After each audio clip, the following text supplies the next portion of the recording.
Welkom bij een nieuwe aflevering van Wat een Vak. Iedere week gaan wij op pad met bevlogen vakmensen om te kijken wat is hun vak, wat houdt het in en waar zit nou die passie. En vandaag zijn we op het mooie Ameland, want we gaan een dagje meedraaien bij de lifeguards.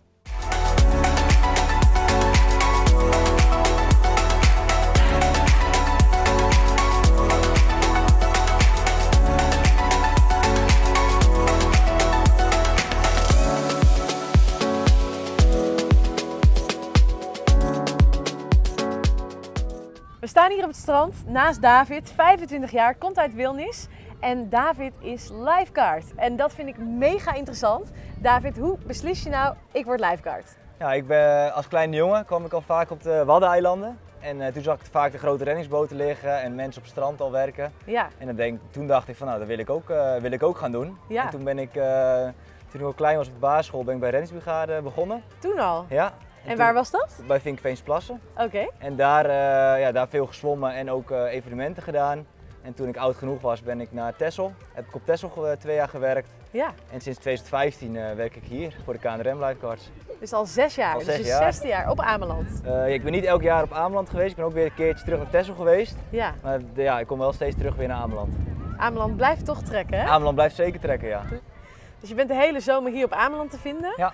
En wat doe je de rest van het jaar? De rest van het jaar werk ik als militair bij de landmacht. Super stoer. Ja. En waar doe je dat dan? Doe ik in Schaarsberg, bij de luchtmobiele brigade. Oh, wauw. Ja. Wauw. Maar en dan neem je vakantie? Ja. En in je vakantie? In mijn vakantie ben ik dan vaak hier te vinden. Jeetje man. Ja. Dus eigenlijk heb je geen vakantie, want dit is gewoon snoeihard werken. Ja, maar ja, buiten het werk om heb je wel vakantie. En het is gewoon Dat is zo leuk waar. werk dat ik elk jaar weer terugkom. Nou, en ik begreep dat jullie gewoon ook op die post eigenlijk wonen. Ja, we wonen en werken in hetzelfde gebouw met een hele grote tuin om ons heen. Ja, goede achtertuin. Ja, heerlijke achtertuin. Voortuin eigenlijk. Ja. Wauw man, leuk. Ja. Hoe ziet een werkdag eruit? Nou, we gaan om 9 uur doen wij ontbijten en dan vaak gewoon met z'n allen. Ja. En dan doen we om 9:30 gaan wij alles klaarzetten en dan om 10 uur start onze werkdag tot Precies. 6 uur. En als mensen al voor 10 op het strand zijn? Ja, dan zijn wij er ook, want we wonen natuurlijk hier, maar dan zijn Ja. we nog niet actief aan het werk. Dus dan zijn we nog niet aan precies. het opletten. Ja, maar we zijn wel aanwezig. En je houdt stiekem altijd een oogje in het zeil, Vaak denk ik. blijven we altijd naar de bent waterlijn nooit kijken. helemaal nee, vrij. Nee, we blijven kijken naar die waterlijn, ook Ja. na werktijd. Ook buiten ja, werktijd. Ja.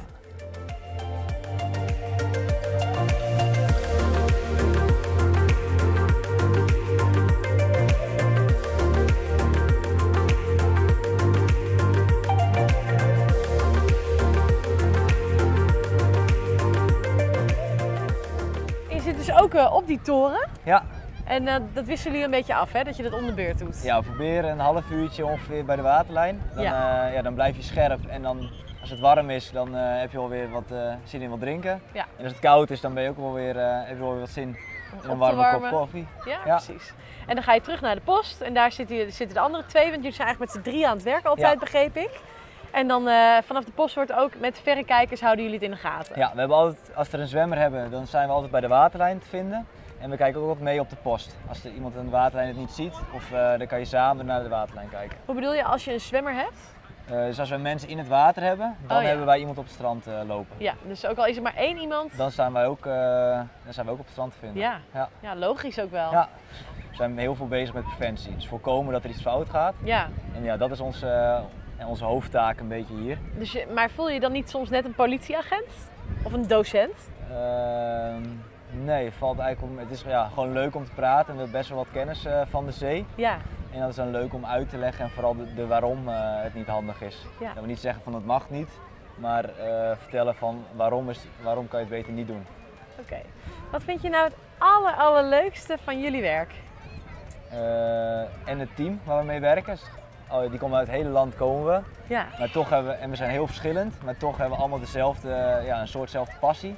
Ja. En dat is heel erg leuk en gewoon de praatjes maken op het strand met de mensen. Contact. Het contact met de mensen, ja. Jullie zijn met 4 mensen in een team. En altijd is eentje vrij en de andere 3 zijn aan het werk. Ja, En dan zijn jullie altijd met elkaar op het strand aan het werk. Maar je bent dus ook tegelijkertijd vrij. En dan woon je ook nog samen. ja. Het is best heel intens. Ja, je bent best intens met elkaar. Je bent altijd bij elkaar. Maar dat vind je dus ook leuk. Ja, ik vind dat heel erg leuk. Ja. Geweldig. Ik zie staan overal zwem tussen de vlaggen. Waarom is dat nou zo belangrijk? Ja, wij zetten elke dag vlaggen neer op de Waddeneilanden. En dat is dus de zonnebewaking noemen we dat. En daartussen dat bewaken wij. En dat is het veiligste stukje van het strand om te zwemmen. Ja. En daar houden wij actief, dat doen we actief bewaken. Daarbuiten kijken we ook. Maar dat is veel onveiliger om daar te zwemmen. Dus wij raden iedereen aan en daarom staat het ook overal van zwem tussen de vlaggen. Goeie, dit is Friesland Joet maar het nieuws van Mandy 3 juli. De ziektocht naar een 14-jarig Duits famke dat vermist wordt in de Noordzee op het Ameland is nog heel tijd on de gang. Het famke kwam 19 juni de problemen doet ze maar haar jongere zuske en haar huid naar de zinnenondergang stier te sjen in het wetter. Verslagjouwer Willem Vermeldvoort die is op het Ameland. Ja Willem, hoe is de stand van zaken maar de ziektocht op dit stuit? De kanalen visjes binnen Joet begonnen met het zieken naar het famke. Ze hadden net nu gegooid en maar 14 skippen naast elkaar hadden ze soorten van slieden maken om het famke te vinden.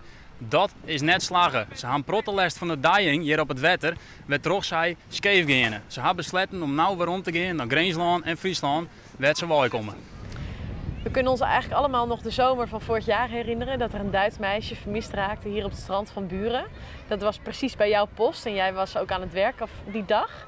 Kun jij vertellen hoe die dagen voor jullie zijn geweest? S'avonds werken wij niet meer, dus dan houdt het een keer op met naar de zee kijken. Ja. Toen waren we waren net in ons eigen stamkroegje toen we gebeld werden dat er vermissing was. Er werd toevallig gehoord door nog een andere post die net weg wou. Want tot hoe laat werken jullie? Wij werken tot 6 uur. Oké. En je was nog wel op het strand inderdaad? We waren nog wel op het strand, we waren ook nog even aan het surfen geweest. Ja. En daarna zijn we naar onze stamkroeg gegaan, waar we veel zitten. En toen we er net waren, werden we gebeld dat we weer terug konden komen. We zijn er zelf natuurlijk niet bij geweest, dus hoe het exact gebeurd is, weten we niet. Alleen het was wel een heftige zee die avond ook, die hele dag al. Dus ja, we wisten dat het heftig was en dat er wel iets fout kon gaan, want het blijft de zee. En toen wij op het strand aankwamen, kwam de andere dochter er net uit. Die hebben wij opgevangen. En toen zijn we verder gaan zoeken en toen was er ook vrij snel waren alle auto's van het eiland, alle lifeguardauto's van het eiland waren hier. Ja. De grote reddingsboten van de KNRM kwamen erbij, politie kwam erbij, brandweer, heel veel jutters. Dus ja, met het eiland hebben we alles gedaan wat we konden die nacht. En ook van buiten het eiland zijn reddingsboten deze kant op gekomen en politie is nog overgekomen van wal. Ja, we hebben alles eraan gedaan om te zoeken. En nu zijn we een jaar verder. Hoe kijk je er nu op terug? Ik kijk erop terug dat we alles gedaan hebben als team. Als KNRM Lifeguards hebben we er alles aan gedaan buiten ons werk om. Dus echt vrijwillig zijn we die nacht bezig geweest en de dagen daarna ook nog veel mee bezig geweest.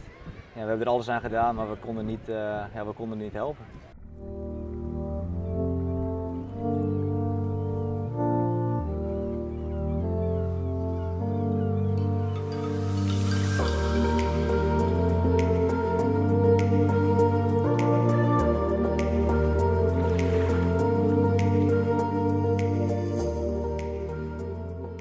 Als mensen nou ook lifeguard willen worden? Ja, dan kunnen ze zich opgeven bij KNRM Lifeguards. Even opzoeken op internet en daar vind je extra informatie erover. En zijn er nog heel veel lifeguards nodig of is er juist een overschot aan lifeguards? Elk jaar zijn nieuwe lifeguards nodig, omdat er zijn heel veel studenten die dit doen als zomerbaan. En als ze een echte baan vinden, dan stoppen ze ermee of dan hebben ze geen tijd meer voor. Dus elk jaar zijn er nieuwe lifeguards nodig. Ja, behalve jij stopt nooit. Nou, ik moet ook een keer stoppen, maar op dit moment wil ik nog niet stoppen. Nee, hoe lang ga je het nog volhouden? Geen idee, toch leuk tot het kan. Ja, geweldig. Oké, lifeguard of militair? Militair, lifeguard kan je niet het hele jaar doen. Check. Op de stoel of op de post? Het liefst op stoel of op het strand. Prullenbakken rijden of toilet schoonmaken? Prullenbakken rijden. Die was heel snel. Ja. En werken of de kroeg in? Werken. Echt? Ja. Werken is echt je lust in je leven, vind ik of niet? leuker dan in de kroeg zitten. Geweldig. Ja. Dus je werk is gewoon echt je grote passie. Ja, zeker. Wauw. David, ik vond het onwijs leuk om met je mee te mogen kijken. Je hebt volgens mij een geweldige baan en ik denk dat iedereen dat beaamt. En ik wil je heel erg bedanken en ik wens je heel veel succes nog deze zomer. Ja, dankjewel. Jullie ook bedankt. Thanks. Bye. Doei doei.